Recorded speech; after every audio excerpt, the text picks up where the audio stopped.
Awesome. Okay, so we have a lot of ground to cover. I'm gonna touch upon what are we doing here in Canada and then I'm gonna talk about the dynamic necessampling and how can we use dynamic necessampling to infer physical properties of meteoroids. So we just saw the talk with Maria on physical properties. Now we try and find the uncertainty link with that. But before any of this, why are we even talking about sort of these sort of things? In my case specifically, I am looking at meteors, which actually are the one that actually pass through the atmosphere and happen to not impact with a satellite. Because the one that actually are not passing through the atmosphere may impact a satellite. So I have a couple of cases here and there, but the one that I'm currently focusing on and the one that we are focusing on in Canada specifically are the very tiny one, the one that I kind of link with the vast majority of impacts that we see on board of spacecraft. So already a 0.4 millimeter size object traveling at 20 kilometers a second with a bulk density around water, basically. So a drop of water traveling at 20 kilometers a second that managed to impact with your wires on a spacecraft could actually happen to get severed. So you don't want to have that 200 kilometers or even more 400 kilometers from Earth. On the other hand, when you start talking about millimeter-sized object, you have a pistol and then you have a rifle. You can tell this was done by NASA, of course, because like you have guns all over. Oh, damn it. Okay, good. Oh, nice. Okay. But yeah, that was fun. On the other hand, of course, when you reach centimeter size level, it's basically just your satellite's gone. The point is, it doesn't happen so often, thanks God. The vast majority of which happened at around 0.4 millimeter or so. And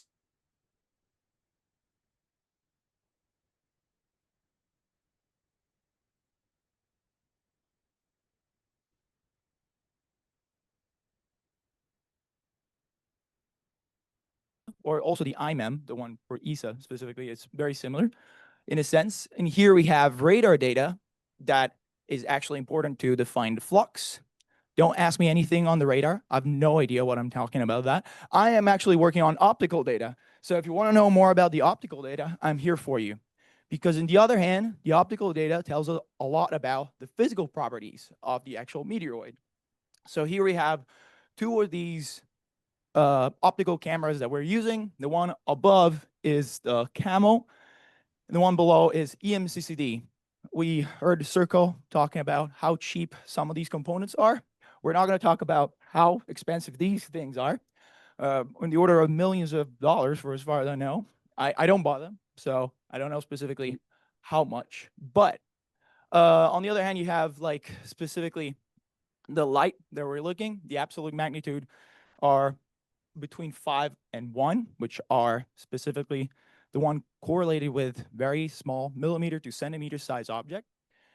And on the other hand, you have the EMCCD that sort of have more or less can actually see the whole meteor actually passing through, because CAMO actually has to steer this mirror tracking system. So some of the initial part of the meteor is sort of lost. So we need to combine the two together to get the most out of this meteor itself.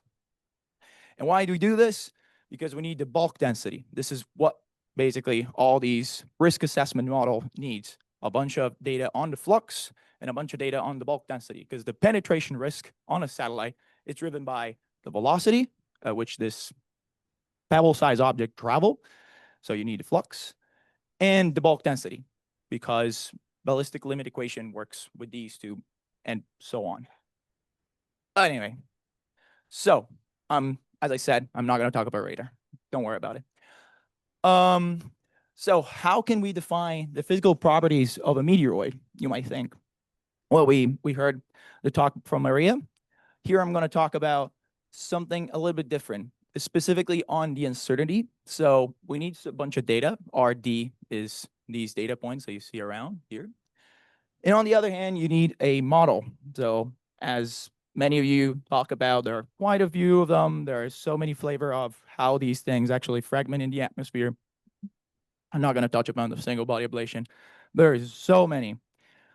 And on the other hand, you have to sort of know what is the rough range that is physically viable for your model as well. So you don't expect to work with something that goes all the way to 10,000 kilogram per meter cube, which is unphysical. So you need something that is also realistically based.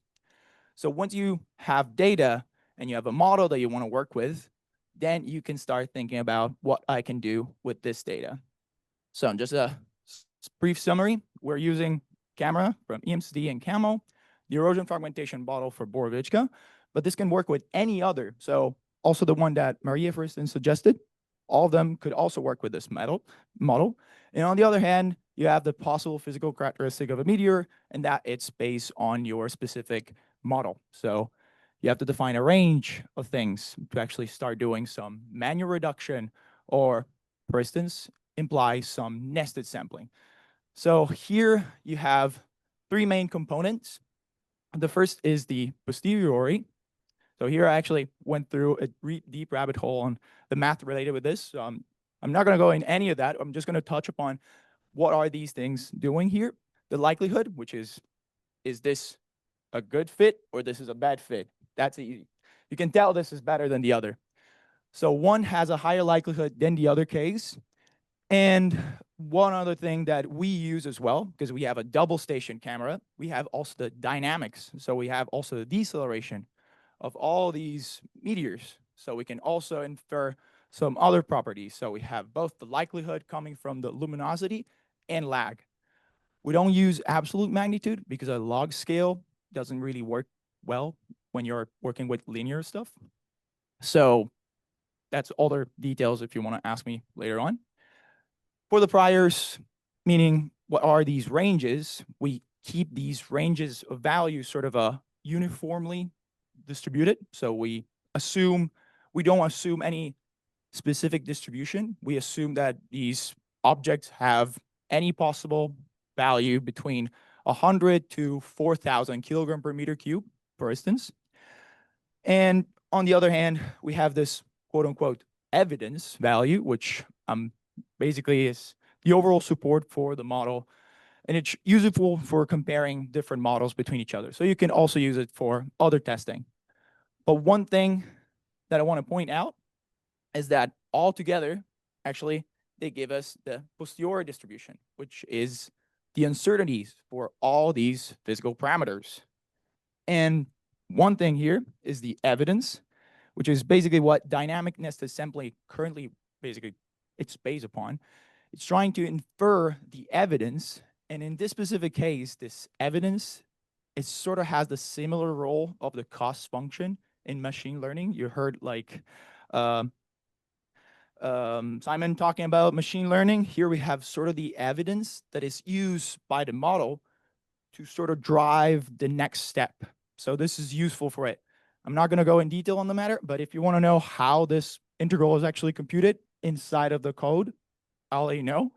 All of this is done via a Python package, Dynasty, and it does that all automatically, but it's very important if you want to use it to know a few things.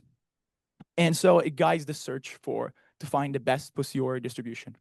I'm just going to show you a little animation. So here there are all the initial samples that you see over here. Initially, so this is the initial computation, and here's basically the time. All the way here, this is the final results that we get, but we start off over here. So we gave the initial prior a very broad range of possible masses. We ask, find something with an order of magnitude. And of course, we have also the same is valid for the bulk density, the ablation coefficient, and so on. So you have all these graphs for every single component. I'm not going to put them all around here, so it's just going to be such a mess. But you get the point. On the other hand, these are sort of some helping function that will sort of streamline the number of simulation. Specifically, we want to go and get to the very bottom of this. So this actually narrowed down the search space. So initially it does a grid search, quote unquote. So it's randomly searching all these possible values. Then at some point it actually learns one or two things. And here's random multivariate slices, multi-ellipsoidal, help it kind of narrow it down to the correct solution. So this is the very first guess, okay? You can see how trash is it. Now I'm gonna run this, and you're going to see how well it's actually moving. This is the dot. And finally, we have a very good distribution that is sort of touch upon all these possible cases, and we have now a posteriori that is then also managed to basically define the evidence as well. Yep, I get it. Okay, so with all these data that we have, what we're doing, we have now the evidence computed. If you want to know how the evidence computed, it's all defined in Dynasty. I've looked into that. So if you want to ask about how this evidence is defined, ask me anything once we're done. And with this, we can just put all the possible cases inside of the likelihood and priori value that we have. We now have the evidence, and so we get out our posteriori distribution. And here you go. We have our velocity with the uncertainty, the mass with the uncertainty, the bulk density with the uncertainty, and all of this, for instance, has been used both on meteoroid, so we have very, very faint objects, but on the other hand, we have also, this work have been also used on USG data, so these are very bright decameter-sized asteroid that pass through the atmosphere that Ian Chow actually work on. So we have this both working for meteoroids and on asteroid, basically. And this very, very much help you narrow down the search space because you have so many possible things that you can work with.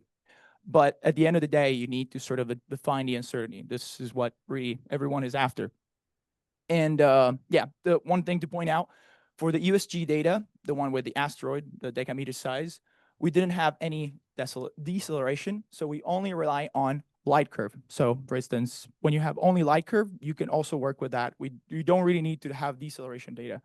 As long as you have a likelihood function, everything can work.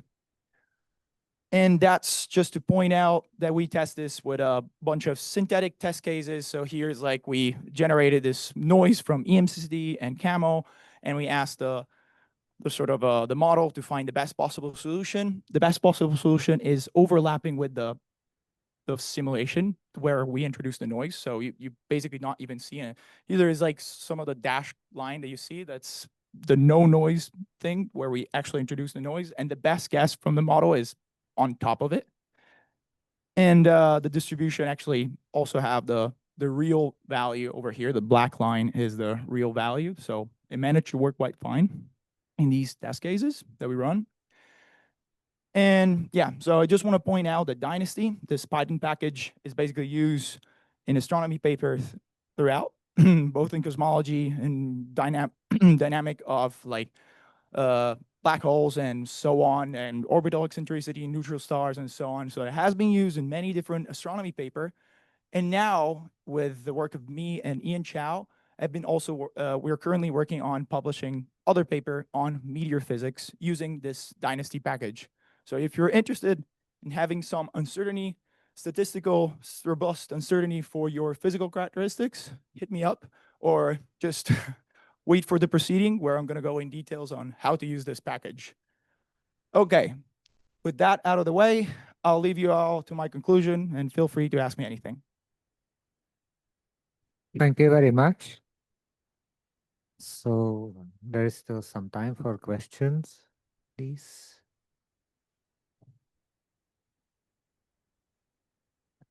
No question. Any question? Okay, great. So everything's clear. I guess it was very, got it. That's nice. Right. Okay. Thanks again, and we will be back at 11:15 after the coffee break.